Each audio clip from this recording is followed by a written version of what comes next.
I heard a noise in the locker room that I couldn't explain. It was a spirit that refused to leave. When I was in high school, our football team had just finished practice, and we all headed straight for the showers. We didn't bother to turn on the lights because we were all sweaty and just wanted to get home. But as I reached for the handle of the first shower, I heard a loud bang, followed by what sounded like a woman screaming. I froze, and so did everyone else. No one said a word. No one moved. And then someone turned on the light. I remember that because it was the only time during my entire 4 years of high school that I ever saw the gym teacher actually smile. He looked genuinely happy to be turning on the lights. But when he did, all of us stared at the floor in horror. In the middle of the gym, directly in front of the showers, was a metal pole that someone had pulled out of the wall, and it was bent into an almost perfect hook shape. None of us had ever seen anything like it before. Some of the guys started making jokes about how someone must have been trying to hang themselves with it, but nobody was buying it, not even the guy who was trying to make the joke. We all knew what we had just witnessed, or at least we suspected it. None of us wanted to be the first one to speak up and break the silence, though. We didn't want to be the one to say the words that would bring the spirit back.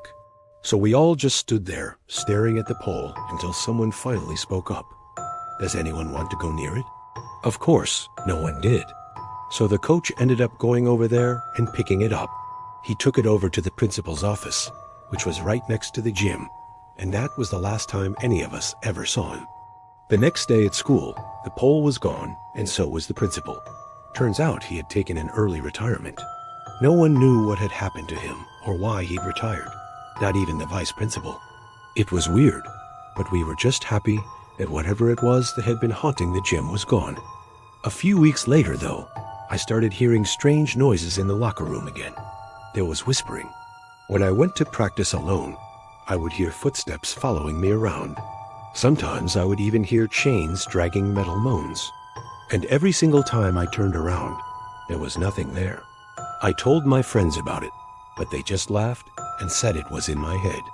They said it had been in my head since the day I'd seen that pole, and that the stress was finally getting to me. They never believed me, not even when I showed them the pole, which I had taken from the gym after they all left one day. They said I should give it back, but I couldn't. I was too scared. I'm still scared. And here's the thing, none of us have ever gone back to that gym. Not one single person from that football team has ever stepped foot inside that place since we graduated. And that's 13 years of fear for you.